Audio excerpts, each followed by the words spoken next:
si on ne l'a pas dit ou si vous ne l'avez pas entendu, bienvenue à Il y a plus. Mon nom, c'est Dan. Eh oui, Dan. Ça coupe après le N.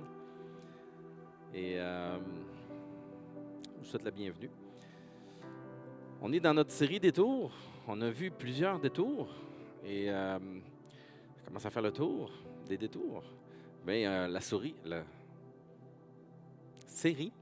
va être plus longue. Elle va continuer, elle va durer. Et Stéphanie va la compléter. Elle va ramasser les miettes. Alors, on va essayer de lui laisser des sujets pour petite, parce qu'elle va prêcher les deux derniers après qu'on ait fait le tour. Aujourd'hui, on va être dans Joël. Hein, les kids, on les a pas collés, les kids? What? Qu'est-ce que tu fais encore là? Cours, cours! Il reste juste toi, tu retardes le groupe. Merci Cynthia. Merci à l'équipe de louange. Fait que je vais continuer mon intro. Dans le fond, je disais que aujourd'hui, on va explorer Joël. Joël est un prophète très intéressant, dans le sens qu'il a prédit ou prophétisé des choses très spécifiques par rapport à la naissance de Jésus. Mais ce n'est pas ça qui va nous intéresser ce matin, parce que ce matin, on parle de détour. Et donc, le titre, c'est Dieu et détour. J'écoute des affaires des fois sur Facebook, des vidéos, ça arrive. Il y a beaucoup de... On se brûle le pouce parce que c'est pas tout intéressant. Mais un moment donné, j'ai vu une psychologue qui racontait quelque chose qu'elle avait remarqué par rapport à la race humaine en général. Et elle disait que la race humaine, par rapport à toutes les autres races, c'est une race qui est narcissique, dans le sens où la race humaine est centrée sur elle-même. Elle pense à elle-même, elle ramène tout à elle. Je trouvais ça intéressant. Mettons qu'il y a un conflit qui arrive ou quelque chose qui arrive, un être humain va ramener ça à lui, va le prendre sur lui. Et je pense qu'on a fait un peu ça aussi dans la série Détours, dans le sens où c'est nous qui sommes sur des chemins de détour.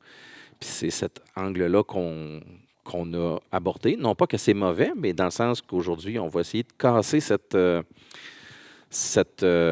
twist-là qu'on a donné, puis on va se recentrer sur Dieu, ou nous par rapport à Dieu, disons, mais on va mettre plus Dieu au centre du message d'aujourd'hui. Ce n'est pas un jugement négatif, c'est juste pour dire pourquoi je vais focaliser sur Dieu aujourd'hui. Mais inquiétez-vous pas, la semaine prochaine, on va revenir, on va s'occuper de nous encore. Donc, vu qu'on est dans les prophètes mineurs, qui, parmi vous, à main levée, a déjà passé au travers la lecture de tous les prophètes mineurs, mais comme tout à la série, un en arrière de l'autre? Est-ce que tu étais déprimé quand tu es arrivé à la fin des prophètes? Il y a un thème récurrent, c'est la colère de Dieu. C'est « je vais détruire, je vais détruire, je vais détruire ». Puis à un moment donné, tu es comme « si tu fais ça, je vais détruire. Si tu fais ça, je vais détruire ». Puis tu sors de là, puis finalement, il y a un thème qui ressort, qui est la colère de Dieu. Puis la colère de Dieu, ou le Dieu en colère, l'image qu'on a est beaucoup inspirée des prophètes mineurs. Parce que c'est Dieu qui exprime, disons, il décide de sortir de son mutisme là, ou de son silence pour s'adresser à un prophète puis dire, là, il y a quelque chose, il faut que tu parles, là, je vais me fâcher. Puis là, le prophète, il dit, ben là, Dieu, il va se fâcher. Puis finalement, ce que les gens retiennent, c'est fâché. Mais c'est pas fâché, c'est il y a un problème.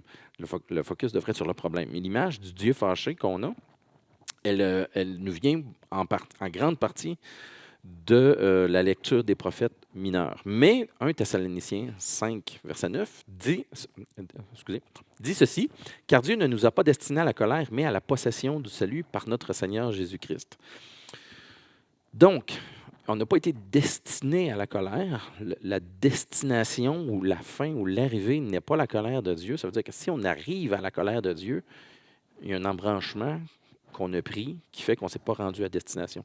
On a pris un chemin de détour, puis là, on se ramasse dans la colère de Dieu. Mais la destination, l'intention, n'est pas la colère. Si on est dans une thématique de colère de Dieu, ça exprime quelque chose de brisé. Il y a quelque chose qui ne fonctionne pas.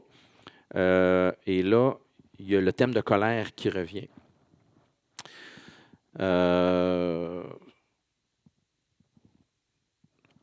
La prochaine image va bien exprimer le point.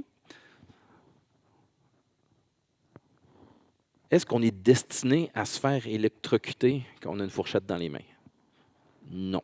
Mais si je mets la fourchette à quelque part, que le courant saute, je vais me faire électrocuter. Le courant ne va pas se poser la question, ah, mais as-tu fait exprès, as-tu pas fait exprès? Le courant, il fait, yes, je peux y aller, puis il va. Il ne se pose pas de questions. On n'est pas destiné. Ça veut dire, si je me fais électrocuter, il y a une ou plusieurs décisions que j'ai prises qui ne sont pas les bonnes, qui font en sorte que le courant passe. Puis là, je ressens que ça ne fait pas. Et donc, la colère de Dieu, c'est l'expression qu'il y a quelque chose, qui est problématique, mais ça peut être aussi, on s'attend, mettons, quelqu'un vient, puis ça donne drôle là, que c'est ça, mais quelqu'un vient puis met en danger un membre de ta famille. On s'attend que le protecteur, la personne qui est en charge de protéger la famille, se fâche puis mette fin à l'agression. On s'attend à ça. Donc, si la colère, la destination colère repose sur mes épaules, à quelque part, c'est moi l'agresseur, puis Dieu protège quelqu'un de mon comportement. Donc, la colère de Dieu, c'est plus comme une colère protectrice, disons, puis c'est plus comme une conséquence naturelle de toute une série de décisions, mais ce n'est pas la destination. On n'est pas voulu, c'est pas voulu qu'on se rende là. Donc, quand on va explorer la colère aujourd'hui, il faut le prendre dans le sens d'une colère paternelle pour fais pas ça, fais pas ça, fais pas ça, pour saisir, pour retirer l'enfant du danger, mettons, ou autre. On ne parle pas de la colère d'une colère vengeresse, d'une colère. On parle d'une colère protectrice, comme un papa ours ou une maman ours qui protège jalousement ses petits. On va parler donc, disons, je protège ceux qui m'appartiennent ici. Fait que si la colère est destinée à moi, c'est que je suis à l'extérieur de cette protection-là. Puis là, Dieu, c'est contre moi que ça revire. C'est pas que c'est négatif, mais c'est plus que j'agis en ennemi. Fait que si j'agis en ennemi, je me fais traiter en ennemi, disons. Puis à quelque part, ça, c'est dû à des comportements que je peux avoir. Fait que quand on parle de ça, on parle de notre comportement, en fait. Si je parle de la colère de Dieu, je ne parle pas nécessairement d'un attribut, d'une qualité de Dieu. Je parle d'un comportement à moi qui me place du mauvais côté, de là où l'épée tranche, disons. Puis c'est un signe simplement que la relation est brisée. C'est un signe que je suis en train de faire quelque chose que je ne devrais pas faire. Puis il y a une conséquence naturelle. Le courant saute. Le courant, il n'est pas nécessairement mal intentionné, mais c'est ça qu'il fait. Il saute, puis il agit parce que l'occasion est là. Ouh! Mais si je persiste à mettre le courant, les doigts dans le courant va toujours sauter. Il ne changera jamais. Fait que dans le même sens, mon point suivant, mon premier point, c'est Dieu ne se détourne pas. Il est toujours pareil. Il était comme ça hier, il est comme ça aujourd'hui, il va être comme ça éternellement.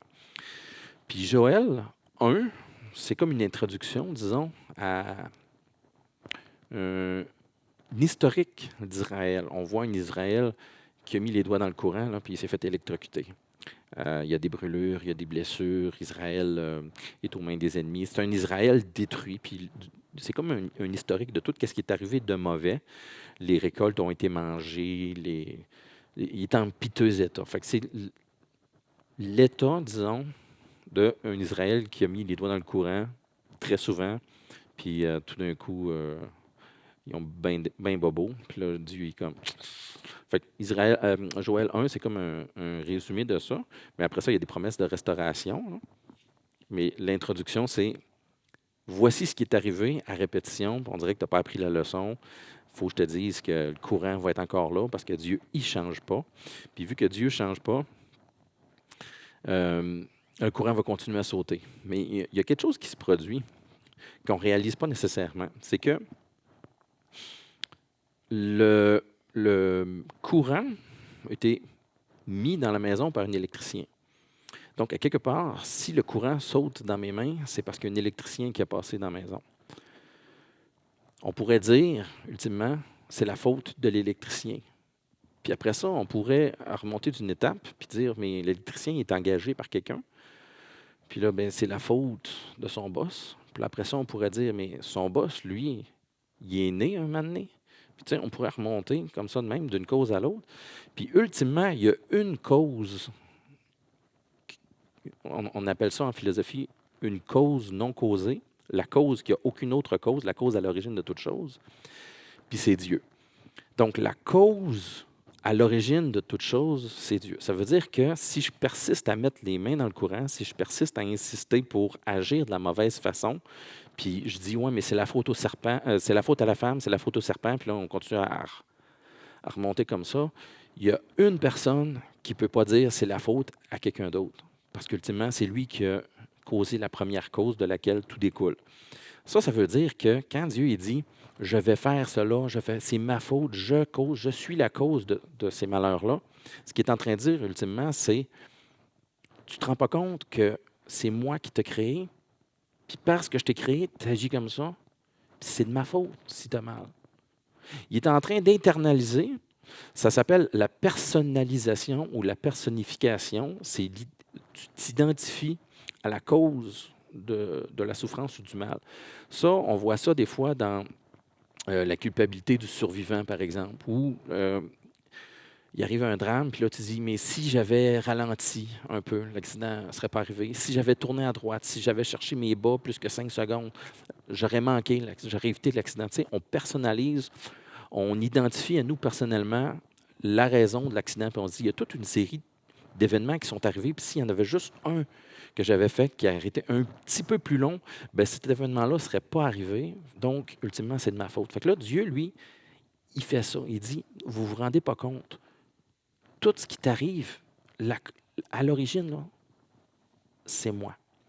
Fait que quand il dit, je vais détruire, je vais faire ci, quand il exprime sa colère, qu'est-ce qu'il est en train de dire? Je suis fâché parce que, ultimement, je ressens que c'est ma faute. Je ressens une détresse profonde à l'idée que la souffrance que tu as, non seulement je la ressens parfaitement, mais à quelque part, je ne suis pas capable de ne pas m'identifier à cette souffrance-là. Puis ça me fâche. Ça me fâche parce que ça serait évitable, tu sais. C'est de ma faute. De la même façon, Joël 2,3 dit ceci. Devant lui est un feu dévorant et derrière lui une flamme brûlante. Le pays était auparavant un jardin d'Éden et depuis c'est un désert affreux. Rien ne lui échappe. La tension monte, la tension est à son paroxysme. Puis Dieu, tout ce qui est en train d'arriver, il ressent que c'est sa faute, puis ça fait bouillir en lui. Il y a certaines traductions que...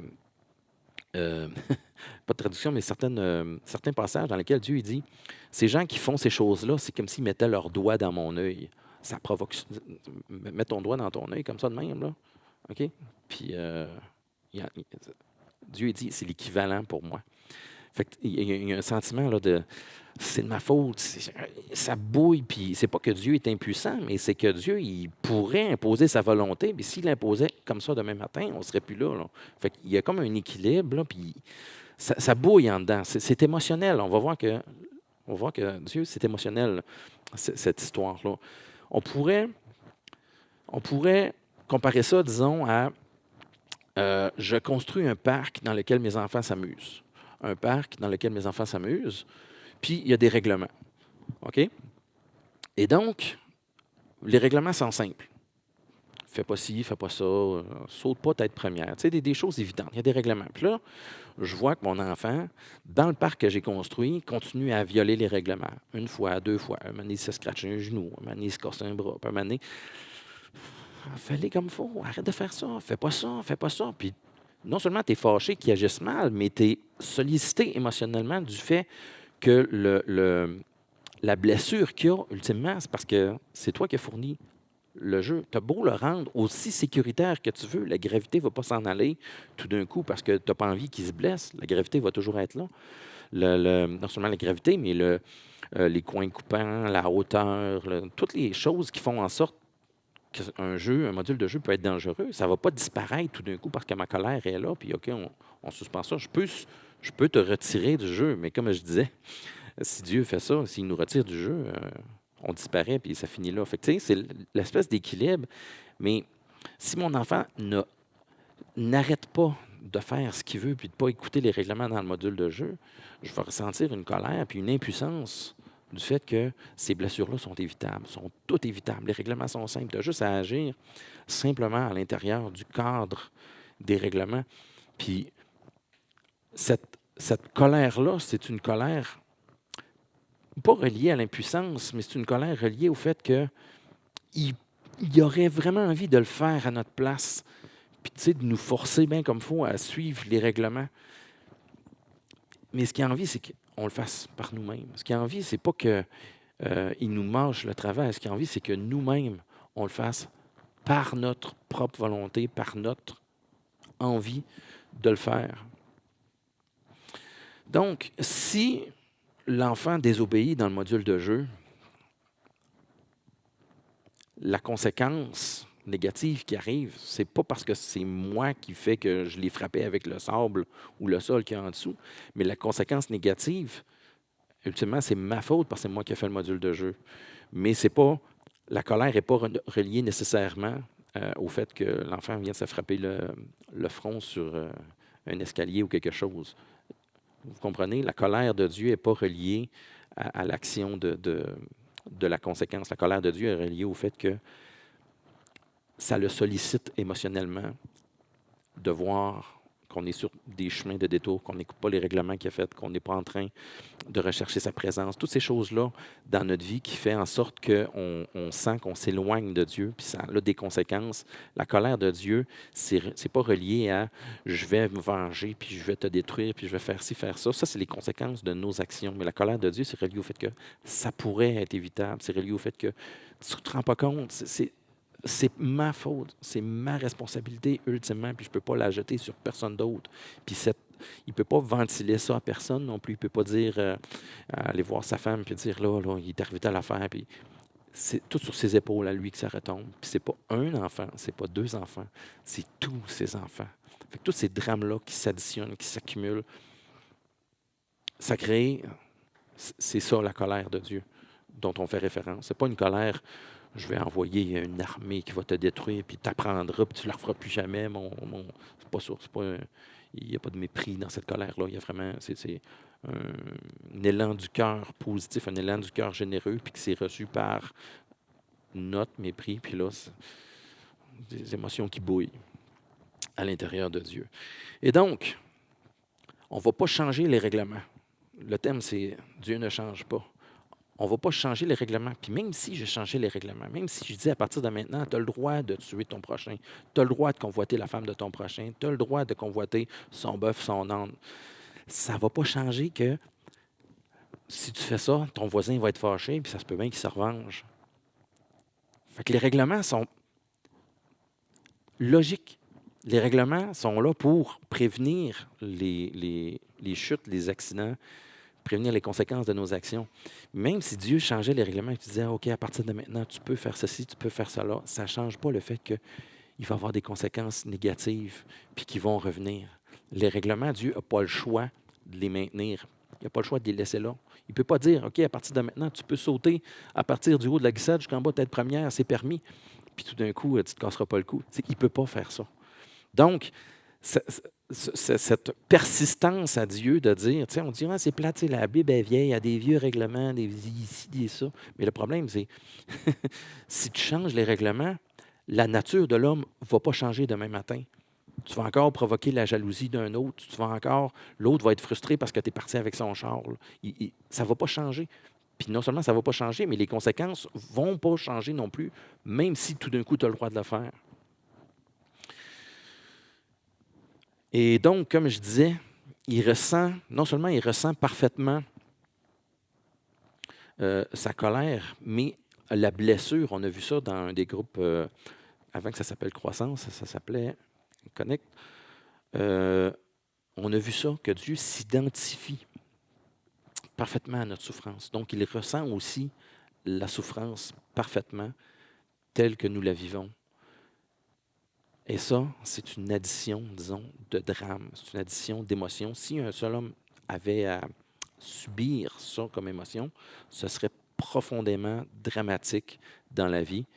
Quelqu'un qui vit une émotion comme ça, il faut absolument le suivre parce que ça peut causer des problèmes à long terme. Mais Dieu ne peut pas ventiler. Il ressent. Il ressent parfaitement. Et donc, à un moment donné,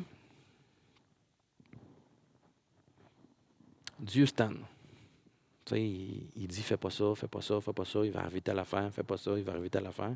Puis quand il dit c'est moi qui va faire telle chose, c'est parce que ultimement, c'est lui qui est la première cause. Fait que quand il dit fais pas ça, fais pas ça, fais pas ça, puis le manin il dit OK, il va arrêter d'enlever ta main du toaster, puis tu vas te mettre la main dedans main comme il faut. Puis il va dire ben garde, désolé, c'est ça qui va arriver. Il va nous laisser nous planter. Mais c'est pour ça qu'il nous appelle à déchirer nos cœurs. Dieu nous appelle à arrêter de mettre la main. Mais pas arrêter de mettre la main parce qu'il le dit, mais arrêter de mettre la main parce que dans mon cœur, je ressens. Je ressens la raison de la colère de Dieu. Je ressens la raison de la souffrance. Je ressens la motivation de Dieu derrière. Puis ça me déchire parce que je suis la cause de cette souffrance-là à l'intérieur du cœur de Dieu. Je suis la cause de cette colère-là à l'intérieur du cœur de Dieu.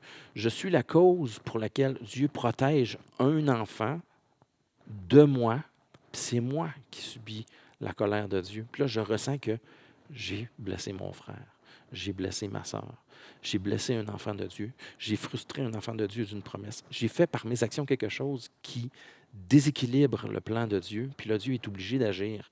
Puis c'est moi le problème, fait qu'il est obligé de m'écarter. Je le ressens profondément. Parce que je le ressens, c'est ça, déchirer son cœur. Le verset complet, je ne sais pas si je l'ai mis. Oui, je l'ai mis. Il dit, maintenant encore, dit l'Éternel, revenez à moi de tout votre cœur, avec des jeûnes, des pleurs et des lamentations. Déchirez vos cœurs et non vos vêtements. Et revenez à l'Éternel, votre Dieu, car il est compatissant et miséricordieux. Lent à la colère et riche en bonté. Il se repent des maux qu'il envoie. Déchirez vos cœurs et non vos vêtements. Qu'est-ce qu'il est en train de dire ici? Il est en train de dire, fais pas l'hypocrite. Déchire pas ton vêtement en disant puis dès qu'il y a le dos tourné, Dieu il voit les cœurs. Il sait si tu fais quelque chose pour les apparences, pour que les gens regardent. Ça ne l'intéresse pas. Dieu, c'est les cœurs qu'il veut. Ce n'est pas un geste. Dieu n'a rien à faire des sacrifices. Ce qu'il veut, c'est notre cœur. Ce n'est pas qu'il ne veut pas les sacrifices, dans le sens il les méprise, mais dans le sens qu'il y a moyen de faire un sacrifice à l'Éternel, puis que notre cœur n'est pas touché. Ce n'est pas le sacrifice qui l'intéresse, c'est le cœur. Je suis en train de prendre l'avance, ça, je pense. Donc, après avoir goûté, disons, à la colère de Dieu, qui, si on se met les yeux en face des trous, là, c'est uniquement les conséquences naturelles de nos propres errances, de nos actions sans la protection de Dieu, parce que Dieu, il nous protège. On a vu ce matin que Dieu protège vraiment, puis on fait des choses, puis Dieu protège. Fait que s'il arrive une conséquence négative, c'est juste que Dieu a fait... Puis là, on goûte à la conséquence de notre action. Mais la colère de Dieu, c'est pas volontairement, il nous a sauté d'en face, puis il a dit, c'est pas ça. C'est plus l'idée que sa colère l'a retenu. Il a retenu sa main. Mettons, je suis en train de tomber, il retient sa main, puis il me laisse aller. Donc, la colère de Dieu, c'est les résultats des conséquences de mes actions sans sa protection.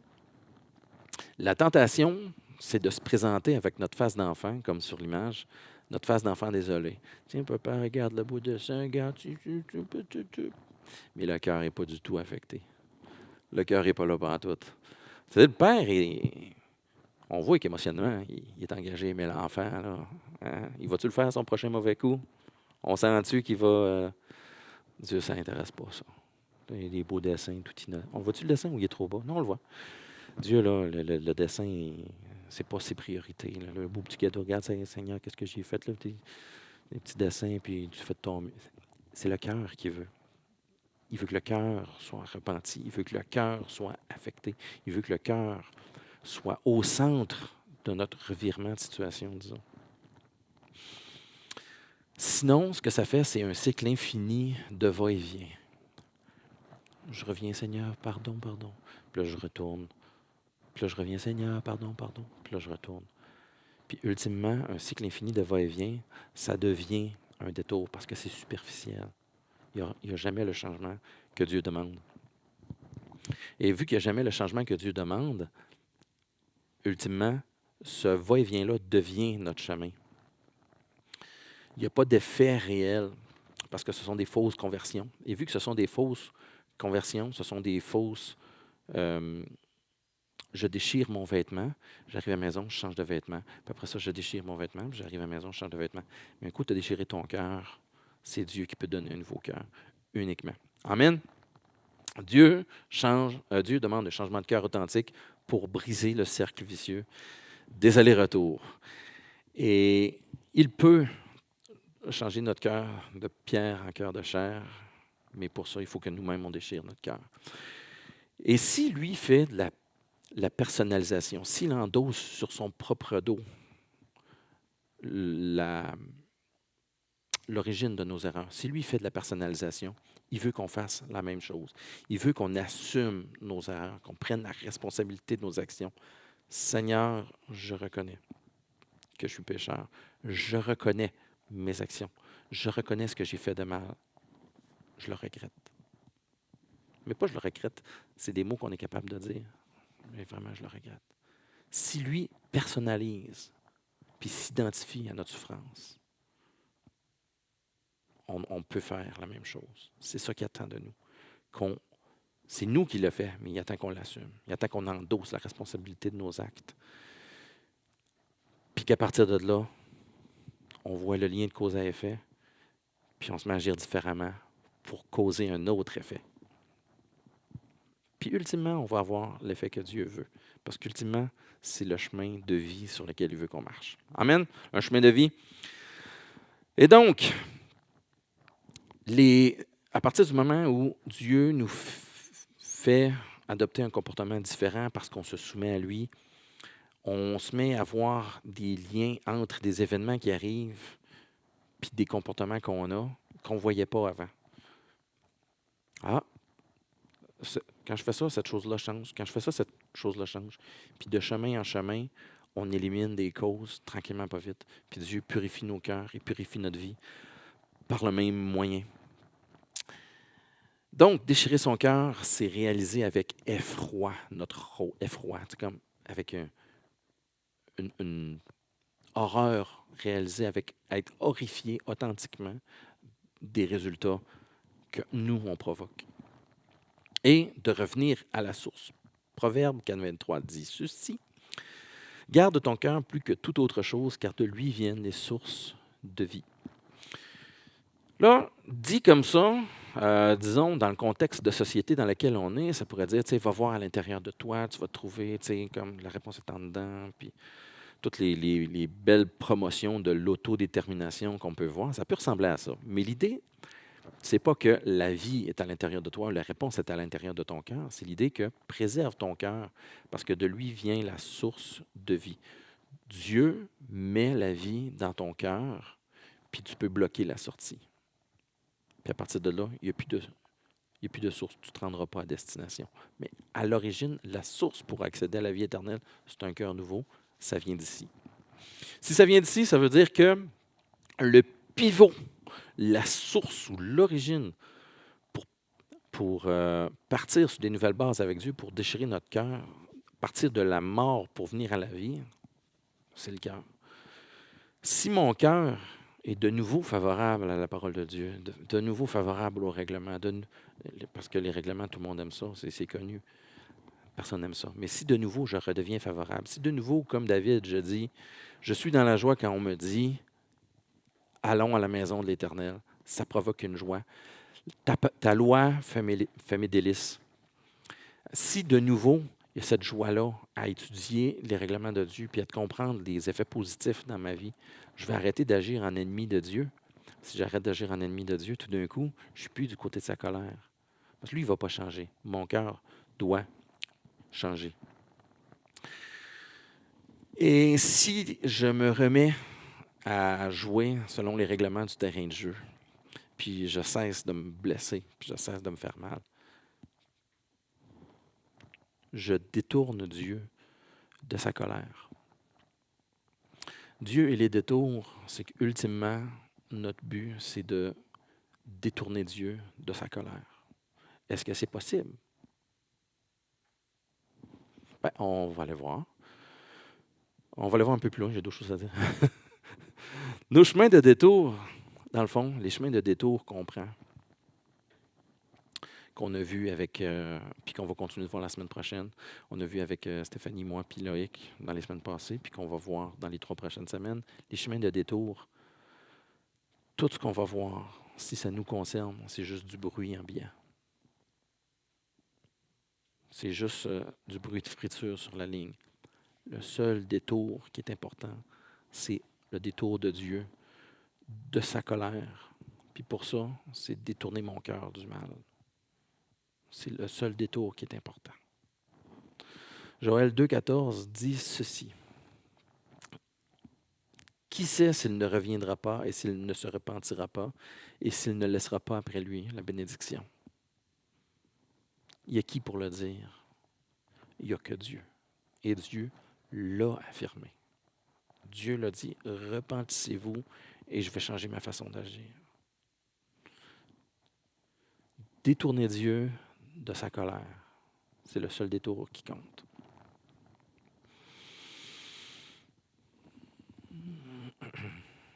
De nouveau, on est unis.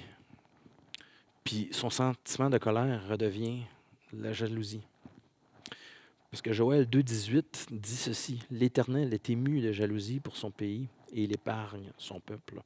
Le sentiment de c'est mon enfant, tu ne touches pas. À partir du moment où mon cœur redevient à l'origine, mon cœur redevient déchiré, mon cœur redevient pur, le sentiment de Dieu, parce que Dieu est investi émotionnellement dans ses enfants, le sentiment, ça redevient la jalousie, c'est mon enfant. Tu ne touches pas. Fait que la colère de Dieu va s'exprimer envers ceux qui font du mal à ses enfants. Comme un papa ours, disons. Un gros papa ours. Donc, à notre retour du livre des règlements du terrain de jeu, Dieu va recommencer à être en faveur pour nous. Puis l'image suivante, c'est l'image que je veux que vous ameniez avec vous, c'est que Dieu peut s'investir dans le terrain de jeu.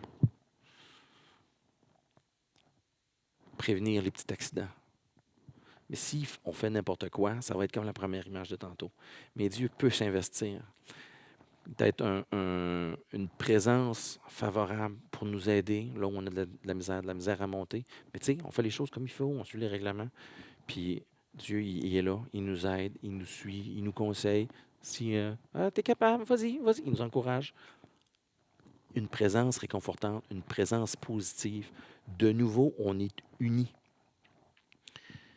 Parce que la colère de Dieu, elle a été détournée, elle a été envoyée ailleurs où elle devrait aller, c'est-à-dire pour protéger son peuple des agressions extérieures. Donc, nous, revenir à faire partie de son peuple. Et au milieu des détours, si on analyse, là, Dieu surveille encore notre cœur à la recherche de l'étincelle de repentance qui va lui permettre enfin de ressentir à nouveau la joie de travailler pour nous. Et enfin, nous, on le suit dans ce chemin. Dieu scanne nos cœurs à la recherche de cette étincelle-là qui est à la source de vie. Il ne va pas changer. Il regarde si nous, on va changer. Il scanne les cœurs. Il est jaloux. Jalousie, pas dans le sens jalousie maladive, mais disons jalousie dans le sens « Oh, c'est précieux ça. Ce beau cœur-là est précieux. Je veux le garder pur. Je veux le garder pour moi. Qu'est-ce que tu as à faire à venir salir son cœur? Va-t'en. Vous comprenez que Dieu, c'est une émotion positive. Il n'y a personne qui va pouvoir venir voler qui que ce soit de sa main parce qu'il va le garder, il va tenir, il va garder pour lui. Il ne nous empêchera pas de partir. Mais dès qu'on va revenir, qu'on va convertir notre cœur, on va détourner de sa colère, puis on va revenir à l'intérieur de sa protection, de son amour, à l'intérieur de son plan pour nous. Puis on va pouvoir recommencer à jouer dans le module de jeu, puis avoir du plaisir. Il ne veut pas qu'on n'ait pas de plaisir. Il veut qu'on rentre dans le pays promis. Le plan de Dieu pour notre vie.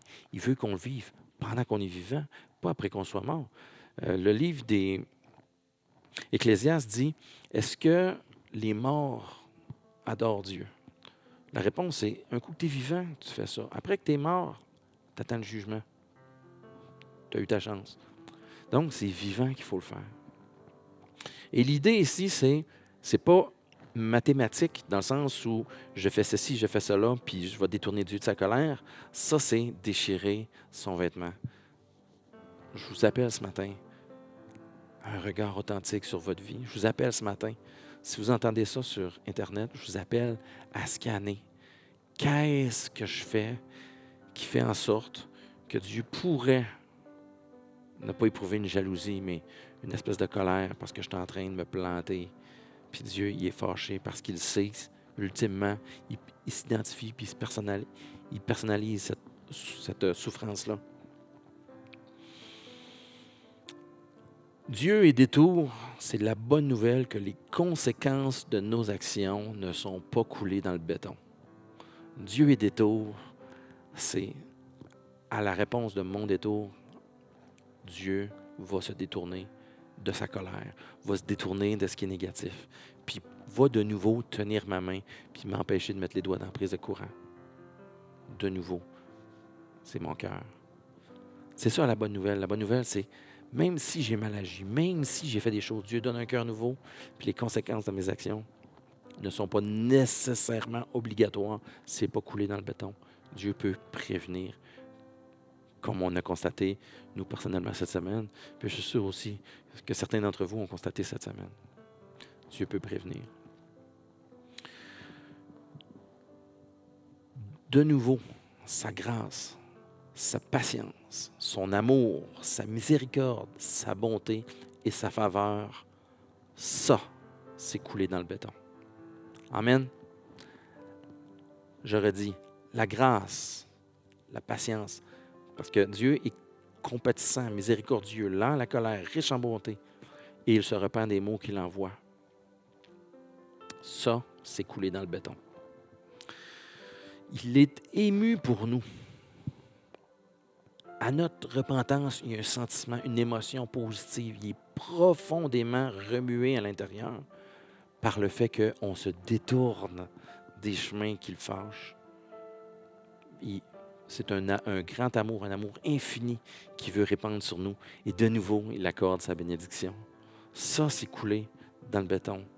L'émotion de laquelle Dieu est le plus investi, ce n'est pas la colère. C'est un sentiment de jalousie. Ce qu'il voit quand on repent notre cœur, ce qu'il voit, c'est précieux. C'est précieux, il est jaloux. Que personne d'autre ait ça. C'est pur, c'est pour lui, il veut l'avoir. Il accorde une importance primordiale. On n'est pas anonyme aux yeux de Dieu. Amen. Et donc, nous sommes son peuple. On lui appartient. Et à ça, il répond favorablement. De nouveau, avec la bénédiction, il est fier qu'on porte son nom de nouveau. Et à notre retour, il veut répondre par des bénédictions encore. Et ultimement, quand on se repent, puis que Dieu, de nouveau, déverse son cœur sur nous, la conséquence, c'est que non seulement il est fier, mais il dit, toi, là, je veux passer le restant de ma vie avec toi. Puis Dieu, il vit éternellement. Et donc, son plan pour toi, son plan pour moi, c'est une vie éternelle dans sa présence, avec un cœur pur, un cœur renouvelé, un cœur qu'on a déchiré, puis qu'on a réalisé les conséquences de nos actions, puis que tout d'un coup, on décide que ce qu'on veut provoquer chez Dieu, c'est pas de la colère. Ce qu'on veut provoquer chez Dieu, c'est de la fierté, c'est de l'amour, des larmes de joie. Il est ému d'un élan, une émotion violente qui va déverser sur son peuple. Et ça mène à une vie éternelle. Mais ça passe par la repentance. Et Joël avait prévu, avait prophétisé la venue de Jésus. Parce que à notre élan de générosité de cœur, Dieu répond et a envoyé son Fils pour débarrer cet accès-là, pour qu'on puisse partager cette vie éternelle-là. Et ça, c'est le plan de Dieu pour ta vie. Ça, c'est le plan de Dieu pour ma vie. Amen. Je vais vous inviter à baisser la tête. Parce que je ressens que le message serait incomplet, disons, si je ne poussais pas l'étape plus loin. C'est-à-dire l'étape où on se met devant Dieu, tel que nous sommes, sans prétention, qu'on réalise que certaines des actions qu'on a faites, c'est juste d'avoir déchiré notre vêtement, mais qu'on a encore le cœur tourné vers le mal. Puis dès que Dieu va avoir le regard tourné, on va revenir à ces mauvaises actions-là. De le réaliser. De le mettre devant Dieu. D'assumer que oui, notre cœur est comme ça. De prendre la faute, puis de mettre ça devant Dieu. Seigneur, voici comment je suis. Seigneur, voici comment j'agis. C'est ma faute, je le reconnais. Pardon, Seigneur, pour avoir provoqué ta colère, pour avoir joué dans ta colère, pour l'avoir traité comme négligeable, d'avoir pris pour acquis ton amour. Pardon, Seigneur. C'est ma faute. Je vais me présenter devant toi, Seigneur, ce matin, humblement, en réalisant qui je suis, en réalisant le chemin qui reste à parcourir. Mais je veux commencer au début. Je veux humilier mon cœur. Je veux déchirer la saleté de mon cœur, le mettre à vif pour que tu remplaces par un cœur de chair. Devenir de nouveau favorable à toi, de nouveau favorable à ta parole, à tes règlements, de nouveau prendre du plaisir dans les choses qui t'appartiennent, dans les choses que tu as dit, dans les promesses que tu as pour moi, d'être de nouveau engagé à toi. Je sais que tu ne vas pas te détourner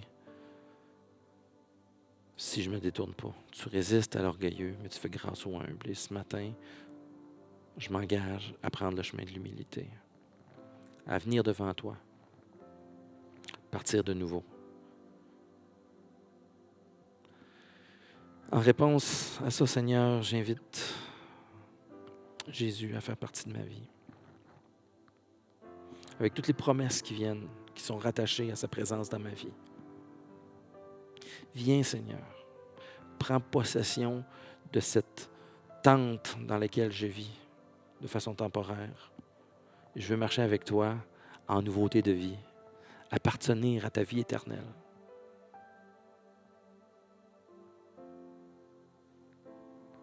Fais-moi grâce ce matin.